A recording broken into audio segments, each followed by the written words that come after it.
lantai 3 Gedung Kompas Bali FM, masih dalam acara Bincang-Bincang Medis. Dengan tema kita sore hari ini adalah gaya hidup sehat dengan senang hati. Ya, tadi sudah disampaikan bahwa sehat itu tidak ada harganya dan mahal, dan mungkin tidak ada harganya, dokter ya. Tidak terbayar, Tidak ya, belum terbayar. tentu terbayar.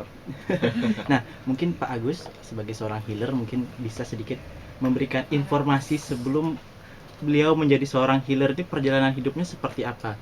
Iya, terima kasih. Tadi saya terkesan perjalanannya Pak Bob ya, sebagai orang vegetarian itu. Tapi sebelumnya saya juga mempunyai pengalaman sebelum saya menjadi vegetarian. Saya seorang pemuda waktu saat itu, lebih banyak. Masih muda Pak waktu itu? Muda. Oh iya. Saya kira sekarang masih Peminum, muda. peminum ya, makan serampangan. Belum paham sih itu apa soal nutrisi apa itu. Makanya kita apa yang di atas ada di atas meja kita hajar itu. Nutruna bayu gede. Gede gitu. Jadi kita enggak ngerti itu gitu. Yeah. Ya mungkin karena pendidikan itu Yeah. juga penting, juga harus diajarkan dari sejak dini soal nutrisi gitu ya. Tapi yang membuat saya mulai belajar vegetarian itu waktu ada acara yoga dulu di Garuda Wisnu. Ada pamflet di perempatan jalan. Saya ikut ke sana gitu. Yeah. Lihat buku-bukunya. Ya saya tertariknya yoga kan exercise itu jadi experience gitu. Jadi saya ikut itu. Dan syaratnya tiba-tiba harus vegetarian. Kursus selama seminggu. Dan harus vegetarian. Total, tidak boleh ngerokok, tidak boleh ngopi.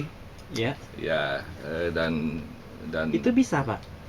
Ya terpaksa. Ya karena saya juga senang juga tantangan itu ya. Jadi bersyukur itu saya karena tantangan itu saya gitu. coba itu. Buat saya itu rasa daging, maaf ya, ini orang vegetarian semua, saya belum vegetarian jujurnya. Rasa daging babi itu masih enak. Apalagi yang diguling itu kupingnya masih krius gitu. Betul. Tapi saya karena ini karena memang ini salah satu challenge ya. Saya positifnya saya itu jadi ya saya jajal juga itu. Makan tempe tahu, udah itu sayur itu pokoknya tanpa daging lah itu. Vegetarian. Sampai 21 hari lolos saya. Lolos 21 hari. Setelah itu meningkat vegetarian saya. Jadi vegetarian sudah tidak pakai goreng-gorengan. Goreng-gorengan, mulai saya ke vegan tidak makan susu. Tidak makan susu dan telur itu ya. Udah itu meningkat lagi. Ininya saya ke raw food ya. Nah, ini karena saya dapat belajar dari teman-teman di Ubud ya tentang raw food itu. Itu pure tidak dimasak berarti Pak ya? Saya 2 bulan itu coba untuk makan raw. Ya buah sayur itu. Berat badan saya turun drastis, tapi energi saya bagus sekali. Saya tiap hari bisa naik sepeda. Setelah itu saya beryoga. Setelah naik sepeda saya beryoga dari Sanur ke Denpasar naik sepeda. Itu kuat sekali. Orang-orang melihat karena mungkin saya agak drastis ininya diet saya itu. Tapi energi saya sangat kuat sekali gitu. Jam 4 pagi saya harus bangun. Mandi, udah tuh beryoga, udah tuh meditasi segala-galanya, udah tuh saya kerja itu. Tiap hari saya lakukan itu. Tiap hari itu. Luar biasa. Tapi akhirnya kemudian saya sedikit berubah pola makan saya. Saya makan nasi lagi cepat sekali naik tubuhnya. Ya cepat sekali. Nasi itu buat tubuh cepat ini badannya nambah itu. Lagi. Ya akhirnya setelah itu mulai saya belajar untuk teacher training untuk the art of living. saya belajar tentang breathing ya, pernafasan itu. Johan apa Soha apa? Soham. Soham. Soham ya. Jadi saya pernah dengar itu juga. Jadi kita khusus ini 21 hari saya belajar nafas tok itu. Iya, saya pernah lihat itu. Saya nggak kuat. Orang kuat. Nggak kuat. Iya, nggak kuat ya. Belajar nafas. Iya. Duh, kok nafas dipelajari nih? Iya. Aneh sekali. Tapi alhamdulillah bagus sekali. Saya banyak mengajar orang dan banyak juga mendapat manfaatnya. Jadi kalau orang mau ikut juga harus vegetarian dulu, Iya. gitu, vegetarian. Dan setelah perjalanan ini saya juga meningkatkan belajar satu teknik lagi, breathwork ya. Breathwork itu nafas dari mulut, keluar dari mulut tanpa jeda selama 1 jam. Ya, ini juga cukup powerful sekali untuk healing, dan saya sudah praktekkan dengan Mbak Sisil, ya cukup membantu untuk menghilangkan stres,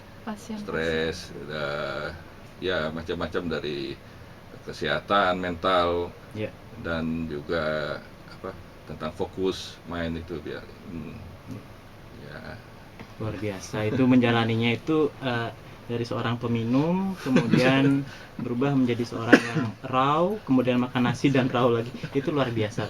Boleh nggak nambahin? Silakan. Jadi sebenarnya Mas Agus ini saya bertemu sudah sebagai terapis breathing ya. Lalu saya suatu hari itu 2 minggu itu saya berpikir aja seperti orang bengong. Kenapa gitu, Mbak? Apa terlalu ganteng mungkin Pak Agus? Bukan, saya nggak berpikir karena lihat Pak Agus. Kalau berpikir lihat Pak Agus udah dari dulu. Jadi begini, saya hanya berpikir dalam psikologi pendekatan itu berbagai macam. Ada psikoanalisa, ada cognitive behavior therapy, tetapi masing-masing terapi itu ada kelebihan dan kelemahannya. Sama seperti kedokteran, ketika pendekatan kanker itu didekati dengan pengobatannya, didekati dengan kemoterapi, maka yang dimasukkan itu adalah sebetulnya racun tubuh untuk membunuh sel yang lain, kemudian mengenai organ dalam yang lain, begitu. Jadi sebetulnya ayah saya meninggal usia 58 tahun dan ibu saya baru meninggal setahun yang lalu. Itu pelajaran yang besar untuk saya. Seminggu sebelumnya, setelah ibu saya meninggal, adik saya divonis kanker limfatik. Jadi di titik itu saya kemudian dalam 8 bulan saya memang bertanya pada adik saya, kalau kamu ingin mati, mati saja. Wow. Itu saya benar-benar dengan shock terapi, karena bagi saya kelembutan lagi sudah bukan alasan. Karena saya bilang kalau saya mati, saya sendiri, saya nggak punya suami, nggak punya anak, nggak punya siapa-siapa. Tapi kamu punya anak, punya masa depan dengan suamimu, punya anakmu 2 masih baru sekolah. Nah di titik itu kemudian saya mencari pendekatan-pendekatan yang berbeda. Kemudian dengan pengalaman itu, saya melihat bahwa titik kesadaran yang tadi kami bicarakan itu, dengan Pak Bob juga sudah disinggung oleh Mas Dokter dan Mas Rai. Jadi kemudian saya berpikir pasti bisa ini menjadi pendekatan holistik. Jadi dengan filosofis filsafat Timur digabungkan dengan sebuah pengetahuan Barat, metode Barat, maka kemudian saya berpikir kenapa saya tidak mengembangkan sebuah pendekatan terapi dengan pernafasan, karena begitu nafas, maka nafas itu masuk ke alveoli, bronchioli, lalu dengan sendirinya dia ditarik di pembuluh darah darah aktif lagi memproduksi eritrosit. Ini sangat pendekatannya medik. Kemudian saya berpikir oh ya breathing. Kemudian untuk yoga itu muscle bergerak, lemak berkurang sendiri dengan tambahan adalah keputusan tidak mengkonsumsi lemak berat, jenuh. Misalnya mengkonsumsi lemak nggak apa-apa, misalnya dari avokat dan sebagainya, dari kacang-kacangan. Lalu saya berpikir lagi, oh iya, saya gabungkan Jadi kemudian ketika orang beryoga, saya amati gerakan ini untuk mengecilkan apa ya kira-kira. Oh, ketika ini untuk apa ya? Oh ya, ketika misalnya asanas ini, ketika hatha ini. Oh iya, akhirnya dengan kebengongan 2 minggu itu saya kontak beliau, Mas, mulai kelas Mas. Saya mau bikin treatment. Jadi sekarang ini yang saya lakukan adalah setiap klien itu saya amati kemajuannya. Setiap klien membuat jurnal untuk dirinya dan harus jujur. Saya mengatakan nggak apa-apa, jangan takut berbuat salah. Jangan karena saya, tapi karena keputusanmu ingin seperti apa, identifikasi dirimu, itulah yang kamu kejar, bukan saya yang akan memberikan sebuah keputusan untuk dirimu itu. Itu sebabnya kemudian saya mencoba membuat nama untuk program ini, Move On Mind Program. Oh, jadi itu latar belakangnya ya, Mbak? Iya, karena diawali oleh mind yang harus berubah untuk dirinya sendiri, bukan untuk orang lain, untuk kesenangannya, kebahagiaannya sendiri. Iya. Mungkin Dokter Tanjung bisa sedikit menambahkan tentang pikiran mindset itu, Dokter. Dalam artian untuk menjadi healthy life atau yang kemarin sempat kita singgung itu why life. Life way. Life way. Jalan hidup bukan. Iya. Jadi saya lebih prefer mengatakan sebagai jalan hidup daripada gaya hidup, karena gaya hidup tadi tiap tahun gayanya berubah-ubah, kita susah ngikutinnya. Jadi kita jalan hidup ya, bukan lifestyle, jadi life way, jalan hidup. Mungkin sering kita Mas Ade juga sering sampaikan yang namanya hidup sehat itu ya jalan hidup sehat itu sendiri ya. Jadi nggak ada jalan lain, dan yang pasti obat tidak akan bisa memberikan kesehatan. Ya. Itu pertama. Jadi mungkin sedikit ada konsep bahkan di kalangan dokter sendiri, nggak apa-apa makan gini, yang penting nanti kalau gulanya naik suntik insulin. Jangan. Nggak apa-apa makan ini, kan tensi naik kasih kaptopril. Jadi seolah-olah gitu ya, menyelesaikan masalah dengan meng-create masalah berikutnya, gitu kan jadinya. Jadi ya tadi yang saya sering katakan, menyelesaikan masalah dengan masalah. Jadi kalau mau menyelesaikan masalah tanpa masalah hanya bisa ke pegadaian, gitu ya. Itu solusi. Ya, jadi kalau kita mau ini jangan menciptakan masalah. Itu pertama ya, karena masalah nggak usah diciptakan, dia bisa datang dengan sendirinya. Jadi jadi artinya kalau yang mau sehat itu just ikutin apa healthy life way tadi. Biasa kita katakan kalau ibarat pohon dengan 3 ranting, dari ranting makan ya, tadi Pak Bob sudah jelaskan, ranting gerak, aktivitas olahraga terutama, ranting istirahat ya. Tapi yang lebih penting dari itu, seperti pohon dengan 3 ranting, adalah akar. Akar itu adalah pola pikir kita, konsep kita ya, baik tentang sehat, tentang bagaimana menikmati, itu kan semua di akarnya. Ada orang teman Pak Bob bilang, kok tahan sih makan kayak gini, orang lihat bawa rantang kayak anak-anak. Kembali pola pikir kita gimana gitu kan, konsep pikir kita adalah diri kita sendiri, bukan apa kata orang, kan seperti itu. Bahkan pernah ada mengatakan ibaratnya suatu pohon di mana karena mungkin cuaca dan sebagainya daunnya sudah berguguran, ya nggak ada daun, tapi kalau akarnya kuat dia bisa tumbuh kembali. Seperti kata Pak tadi ya, waktu muda mungkin ngerokok, minum segala macam, tapi dengan modal pola pikir yang positif yang kuat, itu bisa hidup kembali. Ada orang makannya udah bersih, olahraga udah, istirahat cukup, tapi karena pola pikirnya cemas, khawatir, stressful, tetap sakit juga. Berarti olahraga saja tidak cukup tanpa diimbangi dengan pikiran yang positif, yang istilahnya bahkan ada yang mengatakan, gimana mau positif, kita udah sakit kayak gini. Kan gitu kan? Iya kan? Kadang saya katakan mungkin awalnya adalah mengembangkan pikiran positif, salah satunya apa? Coba belajar bersyukur. Belum tentu ini kan namanya belajar, belum tentu sukses ya, belajar bersyukur dulu, namanya belajar. Sekarang diabetes, ada kok yang lebih parah, kan seperti itu. Bukan berarti mensyukuri orang lain ya, tapi kondisi kadang kondisi seperti inilah yang terbaik yang kita bisa lakukan. Kalau orang Bali itu bilang agat nu ya, itu agat nu hidup. Agat ya, kita diberikan kehidupan aja sudah bersyukur kan gitu kan ya.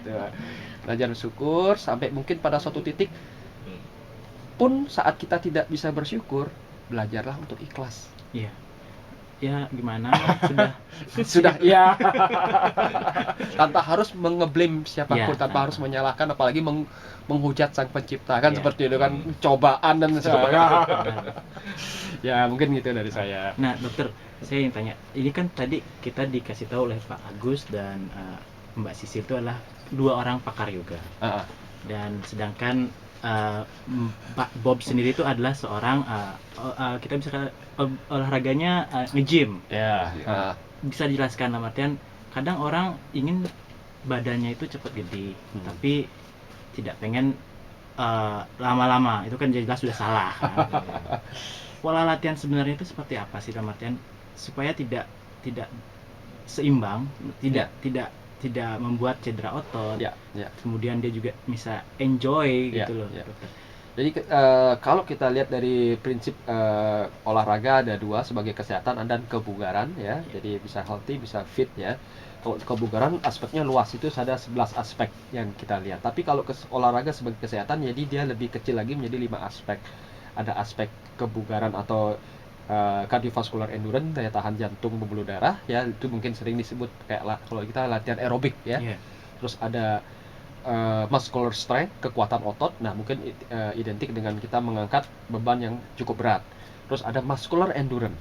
Jadi bebannya tidak terlalu berat tapi kita bisa mengangkat lebih banyak. Jadi repetisinya lebih banyak ya. Jadi bebannya tidak terlalu berat tapi bisa lebih diangkat lebih banyak. Terus yang ketiga ada namanya flexibility, yang keempat flexibility, ya, kelenturan. Nah, itu biasanya terkait dengan yoga dan aktivitas yang sifatnya flexibility. Dan yang kelima adalah body composition.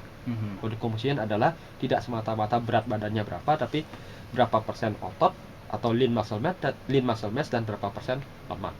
Jadi kalau dari aspek olahraga terhadap kesehatan itu yang 5 tadi. Nah, kembali aktivitasnya apa? Bermacam-macam. Kalau flexibility mungkin salah satunya yoga. Ada nanti yang lain pilates, ada lain kayak gimnastik dan lain sebagainya. Nah, Pak Bob sendiri mungkin melakukan aktivitas muscular endurance ya. Jadi beliau tidak harus beban yang terlalu berat, tapi cukup ya dengan beberapa kali repetisi ya.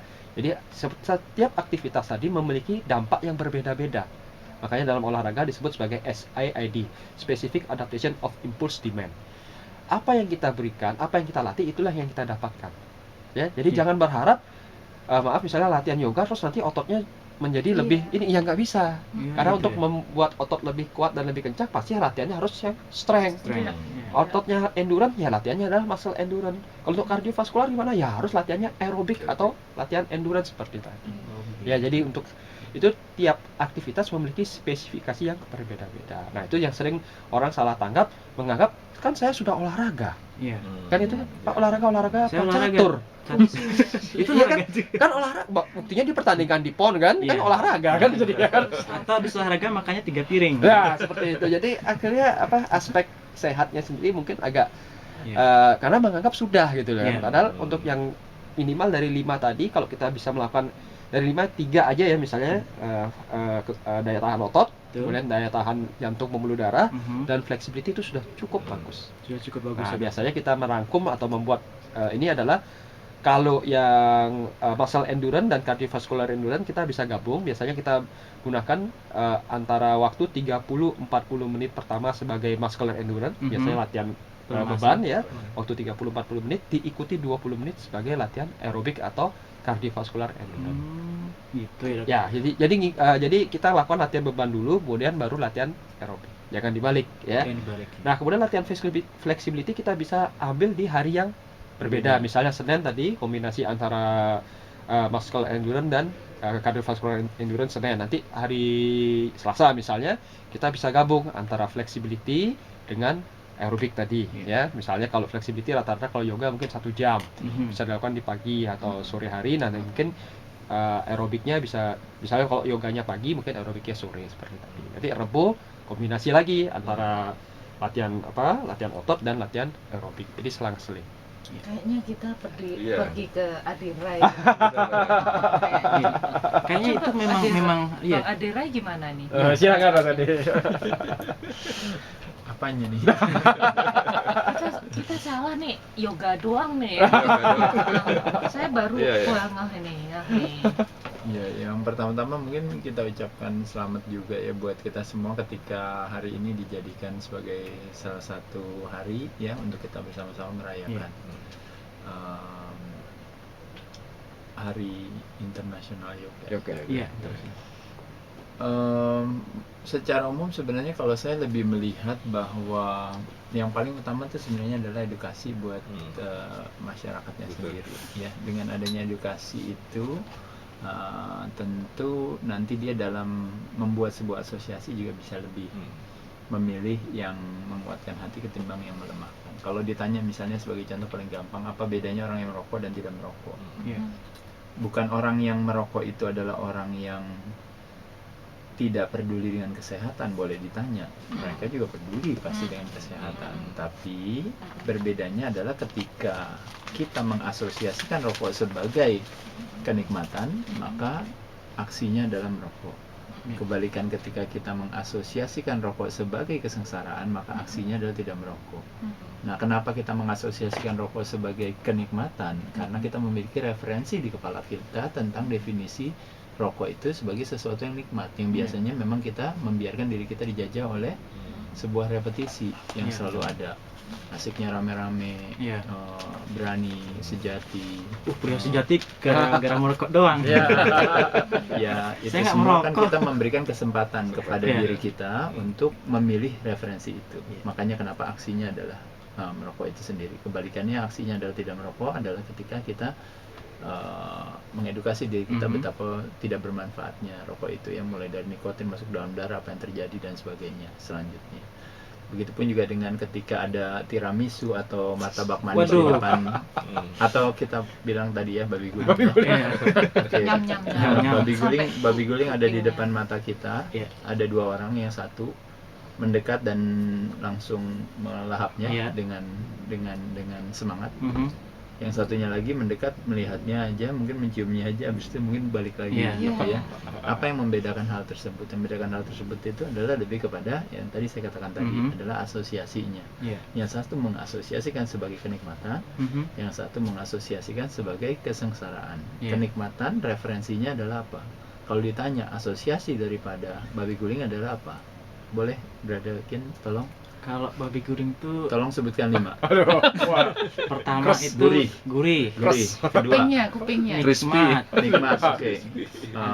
Renyah, Pedes. pedes. Oke. Ada apa? Lembut. Iya. Oke. Nah, jadi lengkap.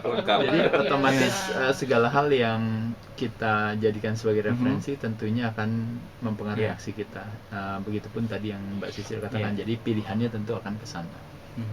Kebalikannya ketika kita mendapatkan edukasi tentang 1 menit membakar 5 kalori dengan olahraga kurang lebih 10 kalori, berarti kurang lebih dalam 1 jam kita hanya membakar 300 kalori, maksimal 600 kalori. Atau kalau kita bilang nggak sengaja minum teh manis, kita harus ngutang 12-24 menit hanya untuk membakar teh manisnya saja, belum babi gulingnya yang masuk. Otomatis tentu akan menahan kita untuk akhirnya mau mengkonsumsikan babi guling. Jadi ada istilah yang mengatakan, makanya kenapa kelaparan terbesar adalah bukan kelaparan akan makanan, tapi kelaparan terbesar adalah kelaparan akan arti dan makna. Jadi kita biar mengerti arti dan makna dari apa yang kita lakukan, itu yang akan mempengaruhi. Persis seperti kesalahpahaman tentang International of Yoga hari ini gitu. Karena kalau sekarang hampir lebih dari 77 negara ya, atau 107 negara. 107 negara ya, ini apa gitu. Oh, hari ini katanya kita merayakan International Day of Yoga gitu. Udah tuh yang lainnya tanya, TRX kapan ya sama Pilates gitu. Pilates kira-kira kapan ini ya? Suka-suka aja pilih tanggal. Pilates kapan ini gitu. Kenapa hal itu bisa terjadi? Karena kelaparan akan arti dan makna. Selama ini orang beranggapan adalah bahwa yang dimaksud yoga itu adalah lebih berfokus kepada aspek physicality. Seolah-olah yoga itu adalah aktivitas olahraga yang dilakukan. Pada kenyataannya sebenarnya kalau kita mengerti arti dan maknanya, kalau kita bicara yoga dari katanya artinya union di sini artinya adalah between individual dan universal. Artinya ada satu kesatuan gitu. Nah, kalau kita berbicara kesatuan di sini sebenarnya adalah kesalahpahamannya ketika beranggapan bahwa yang namanya aspek physicality seolah-olah adalah bahwa lebih kepada aktivitas olahraganya ketimbang daripada maknanya sebenarnya adalah kalau kita berbicara tentang union itu sendiri gitu. Jadi saya pikir banyak salah pahamnya di Iya. sana. Itu yang mungkin yang mesti diluruskan. Persis sebenarnya mirip dengan kalau kita ngomongin yoga juga. Kalau di dalam yoga diajarkan bahwa dalam hidup itu kita itu memiliki apa ya, nuansanya itu berputar. Kayak contohnya misalnya mulai dari kita lihat bumi kita berputar, kita lihat alam semesta berputar. Kalau asosiasi daripada berputar itu adalah seolah-olah kita pergi, tapi sebenarnya kita ke situ-situ juga Balik gitu, lagi. balik lagi gitu. Jadi berputar-putar. Atau kalau bahasa Inggrisnya apa ya, berarti ya? Kalau cycle berputar-putar, cyclistic atau cyclic atau apa? Yeah, well, I think cyclic is Cyclic, good. Yeah, cyclic, cyclic, yeah. revolution. Nah, jadi yeah. ketika hidup kita berputar-putar, artinya kita tahu bahwa kita seolah-olah pergi ke satu tempat, tapi ternyata kembali lagi ke Pada tempat yang tujuan sama. sama. Nah, yoga mengajarkan kita untuk meluruskan itu, gitu. Nah, yoga mengajarkan kita untuk meluruskan itu. Nah, sekarang untuk sebagai tahap awal, untuk membuat satu fleksibilitas, yaitu adalah dilakukan dengan menggunakan tubuh kita, gitu. Jadi fleksibel di dalam tubuh kita dengan harapan bahwa kita akan fleksibel di dalam berbagai aspek kehidupan kita yang lain, area kehidupan kita yang lain, gitu. Tapi yang kita pikirin kan adalah, kita beranggapan adalah bahwa yoga itu artinya bahwa kita bisa cium lutut misalnya. Jadi seolah-olah jadi cium lututnya itu. Nah, jadi Akrobatnya jadi semakin dia bisa cium lututnya lebih Semakin dekat bagus. dan lebih bagus, Hebat. artinya Semakin saya hebat. lebih yoga daripada kamu. Nah, orang lupa bahwa sebenarnya the simplest form of yoga itu sendiri adalah ketika kita mencakupkan tangan kita yang satu dengan yang lainnya, ya, yang disebut dengan namanya namaskar, ya. Namaskar. Ya, yaitu adalah dalam posisi ini adalah sebenarnya menjelaskan kepada kita betapa adalah hanya dengan posisi yang sederhana seperti itu, kita biarkan dalam waktu tertentu kita menciptakan sebuah harmoni. Atau makanya kenapa kalau di yoga itu kan disebut dengan namanya harmony and peace through yoga. Sebenarnya arti dan maknanya sebenarnya adalah kita merayakan hari ini adalah kita merayakan hal tersebut, gitu. Bahwa sebenarnya seluruh negara bukan cuma 107, bisa jadi 177, bisa jadi 277, atau bisa jadi lebih dari itu.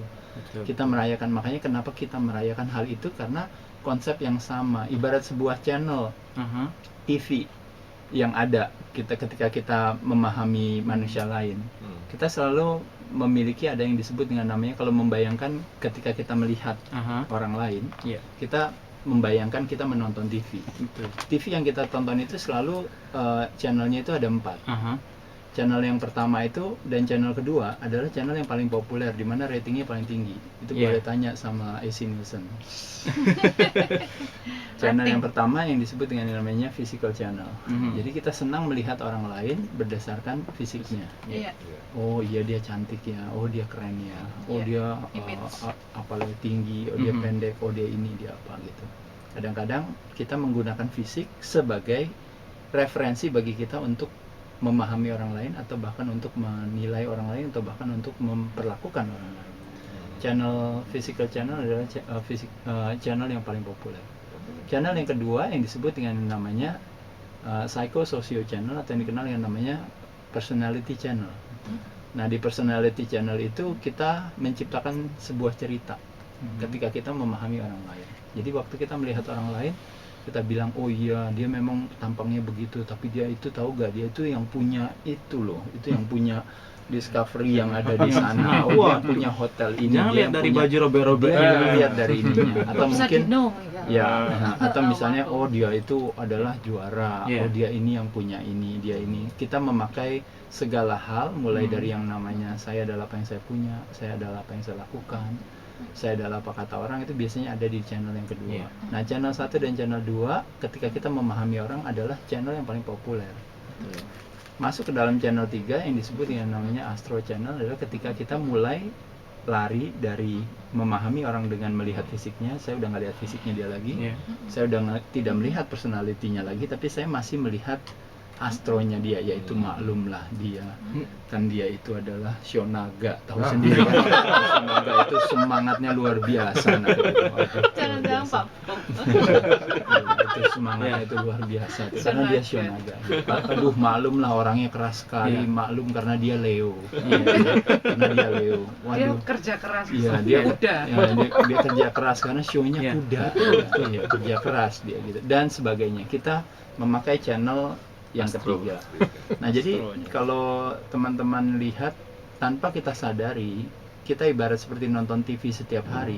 Kita selalu klik di channel 1, yaitu kita selalu melihat fisik orang.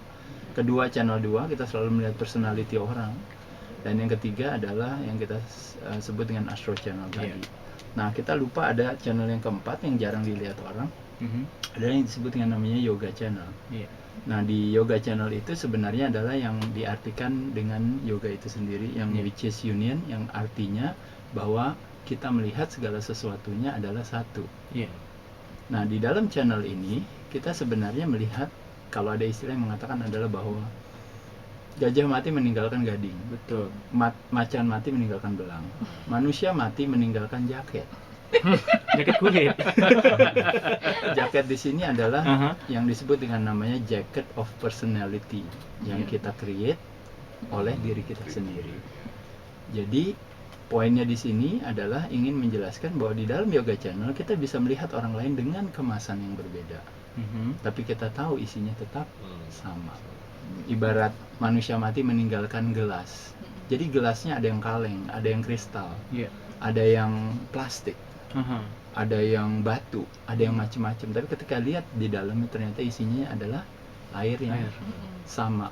Ketika kita mati, makanya kenapa Lao Tzu pernah bilang mati adalah kita meninggalkan segala hal yang bukan kita. Segala hal yang bukan kita, bukannya kita. Makanya kenapa ada istilah kesalahpahamannya orang beranggapan adalah bahwa kebalikannya daripada kematian adalah apa, katanya orang bilang? Kehidupan. Pada kenyataannya kebalikan daripada kematian adalah kelahiran. Kehidupan selalu ada terus di sana. Ya mungkin bagi orang Bali dan juga bagi yang beragama Hindu atau mungkin bagi yang lainnya. Kita memahami reinkarnasi, kita tahu ada yang namanya Atman dan sebagainya yang selalu hidup terus, ya nggak pernah mati gitu. Tapi kita selalu takut sama mati. Makanya kenapa pelajarannya sebenarnya adalah belajar bersahabat dengan kematian. Ketika itu adalah kekhawatiran dan ketakutan yang lain udah nggak berlaku lagi. Karena ketika kita udah bersahabat dengan kematian, saya rasa justru yang ada kan kebalikannya. Kita takut dengan kematian, kita jadikan kematian sebagai musuh. Di yoga channel sekali lagi, atau yang dimaksud dengan yoga itu sendiri, saya rasa adalah ketika kita bisa melihat segala sesuatunya satu. Saya bisa melihat Mbak Sisil adalah ibarat saya melihat diri saya di dalam kemasan Mbak Sisil. Ketika Mbak Sisil melihat Dokter Tanjung, Mbak Sisil melihat Mbak Sisil di dalam kemasan Dokter Tanjung, dan seterusnya. Membayangkan ketika kita bisa melihat segala sesuatunya menjadi satu dan sama. Nah, pada saat itu bukankah yang namanya harmonisasi dan kedamaian itu terjadi? Bukankah itu arti dan makna daripada yoga itu sendiri?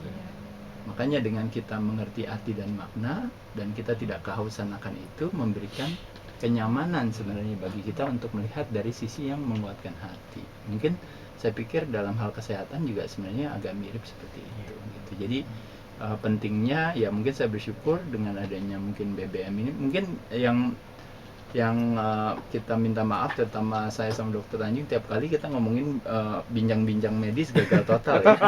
Karena kita nggak pernah ngomongin medis. Kita selalu merasa adalah warisan daripada pola hidup sehat adalah kemandirian, bukannya ketergantungan. Tantangannya daripada dunia medis adalah selalu menciptakan nuansa ketergantungan. Tapi intinya sekali lagi saya rasa Dokter Bayu, saya bersyukur banget bisa dapat kesempatan tiap kali kalau pas lagi di Bali bisa ini, ya mungkin dari angle yang berbeda aja kita berbicara. Saya pikir kalau bicara sehat, apalagi kayak tadi yang Mbak katakan tepat sekali, kalau ngomongin pilihan itu tepat. Ada satu tulisan tentang happiness itu sendiri. Jadi ada dua statement. Statement yang pertama dikatakan adalah bahwa happiness adalah rely on situation which we perceive as a positive. Jadi kebahagiaan itu itu adalah tergantung daripada situasi yang kita anggap sebagai positif. Contohnya misalnya kayak persepsi. iya, kita punya persepsi terhadap sesuatu yang positif. Contohnya kita bilang kita bahagia itu kalau anak-anak kita sehat, Iya. sekolahnya bagus. Oh, adik kita tadi sembuh dari sakit. Bersyarat berarti. Oh iya, jadi Bersyarat. ada sesuatu yang kita anggap sebagai Syarat. positif. Iya. Tapi ketenangan hati tidak membutuhkan itu. Iya. Ketenangan hati tidak membutuhkan itu. Nah, masuk lagi ke happiness. Berdasarkan salah satu buku dikatakan happiness itu memiliki ada namanya elemen kontributor. Elemen kontributornya ada 3 yang nanti kita akan bahas setelah pesan-pesan berikut. Jadi para pendengar setia jangan kemana-mana, bincang-bincang medis. Lu diduluin nih ya.